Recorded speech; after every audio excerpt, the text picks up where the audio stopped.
Hello, fifth grade. Hope everybody's having a great day today. We are going to be talking about still lifes today. We're also going to talk about value scales and a viewfinder. So those are our vocabulary words for this week. Let's start off by looking at a photo of a still life here. A still life is an artwork that shows objects or natural forms, usually on a table.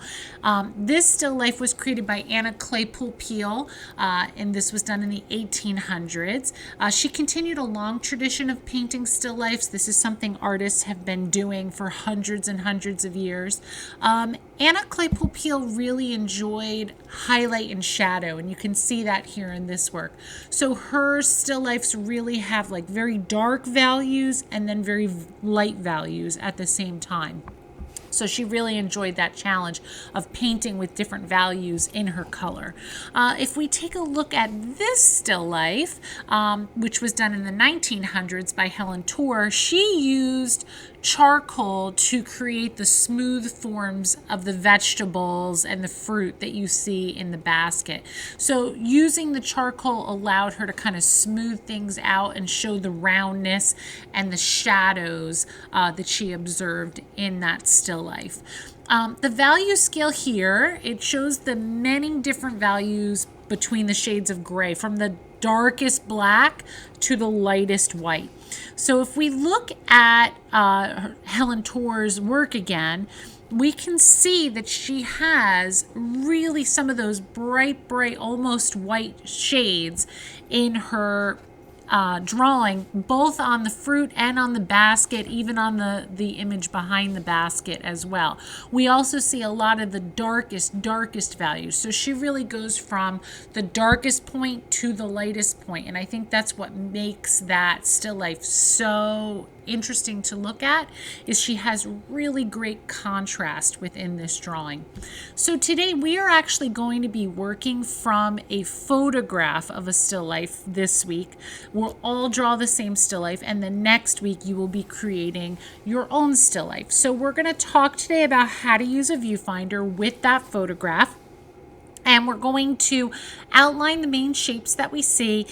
Placement on your page is very important, so is overlapping. Let's take a look at a student drawing here. I'm going to show you how to create values by pushing harder and lighter on your pencil, and we're going to try to represent some of the highlights and the shadows that we see, like this student did on their artwork. So you will need a pencil, your sketchbook, and that's about it today. So I'll see you in a little bit. Okay, fifth grade, first thing we're going to do is just take a look at a photo of the still life we're going to use today. And you can see it's just a few things from around the kitchen, a sugar canister, a teacup, some white boxes, and an apple. If we take a look at this view, you can see some lines drawn that show you where the edges of those objects are, like the box behind the apple. You can see where the edges that are covered up by the apple would be. It also helps us know what the distance is between the objects, because we want to get the placement on the page correct when we start to draw things. We're going to use this image because I took a little bit of the color out of it, and it makes it a bit easier to get our values down on the paper, since we are drawing in black and white. Okay, so before we start, just to talk really quickly about a viewfinder. You can buy viewfinders. They're just like little cardboard openings, but it's really easy just to make them with your hands. You take two L's and just make a little rectangle, and then zoom it in and out by your eye so you can decide what part of this still life you are drawing. I'm just going to zoom in to eliminate some of the background in the design when I'm looking at it. So I'm going to zoom out to, or zoom in rather, to kind of cancel out some of that background, which also means I'm going to turn my paper. So I'm going to turn my paper horizontally just so my drawing fits a little bit better. And I'm just going to start by mapping things out. So I'm going to map out where that apple would be. And I'm just putting down those basic shapes. You're going to do this much lighter than I am right now. I'm going to put the sugar canister, which looks like it's almost touching the apple, but not quite. So the sides of this kind of curve a little bit. The bottom of it curves, right? Because this is like a cylinder shape, like a 3D cylinder. And the top is going to be an ellipse. Because even though that lid is a circle, we're looking at it from the side. So it would be an ellipse, and then it has a little handle on the top, so another ellipse. And remember, an ellipse is just a squish circle. And we come down and around. The apple has a little stem that's coming out right about there.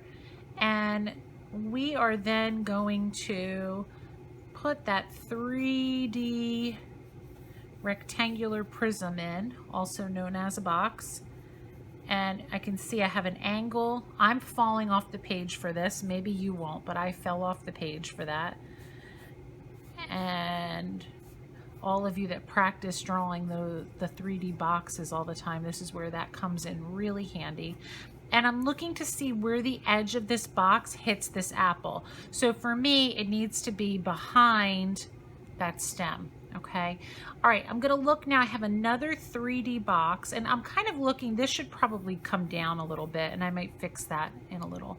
I have another 3D box that's coming behind, but I'm looking to see, it comes right above the handle on the sugar container and then drops right below. So we kind of use it like, we use the photo like a map. I'm gonna go up from the corner. Oops, I think I went a little too diagonal there. I'm gonna come up this way because I see it's a very skinny space. And then I have my coffee cup. So for me, my coffee cup is gonna go off of the page, and that is quite all right if that happens. Don't try to like squish things in. Better to let them fall off the paper, just like if you were taking a photo. Sometimes things go out of the frame. I'm gonna just come in and add, it looks like the little teacup or the coffee cup has a little bump on the handle and then comes off. And then I need a back on the back of this box or the back of this rectangular prism. Okay, so now all of my images are kind of blocked out, my objects. I'm going to give this a little horizon line, which is really just where the counter and the wall split up. And then I do have some reflections here too that I'm gonna just map out. Kind of nice because usually those would be shadows. And speaking of shadows, let's take a look to see where our light source is coming from. It looks like to me the light source is up here in this corner because the side of this apple is really dark. The side of this box is really dark. So I'm thinking that our light would be coming up from this way. So we'll see most of our shadows on our left, most of our shadows on our right. But remember, occasionally that changes because we have cast shadows. We have a cast shadow back in here. We have another shadow in here. So now we're gonna start to look for value. When I start to put these values down, I'm gonna use some of the mark making techniques we used back when we drew the eye, I believe in September. So you can use some of those mark making techniques as you go. I like to find the darkest value first, which from what I'm looking at is my stem is really dark. This side of the apple has a really dark spot here. And then we have some pretty dark spots down here. So I start with my darkest values and then work my way up.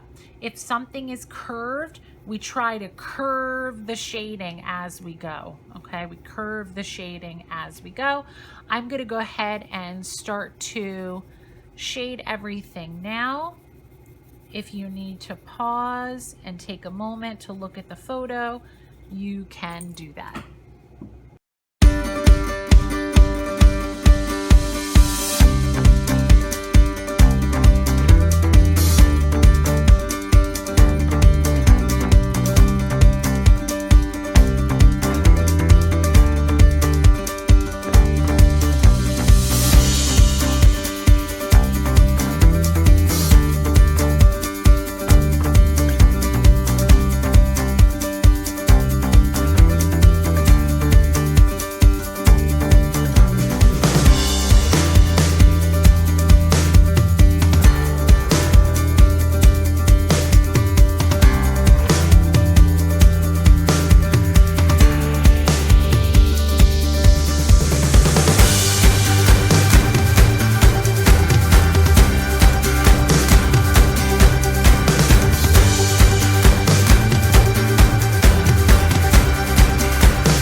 Okay, fifth grade, here is my finished observational drawing from a photograph of a still life. This week, I am looking to see that you have a good understanding of value. I also want to see that you know how to overlap objects, draw them the correct size and shape.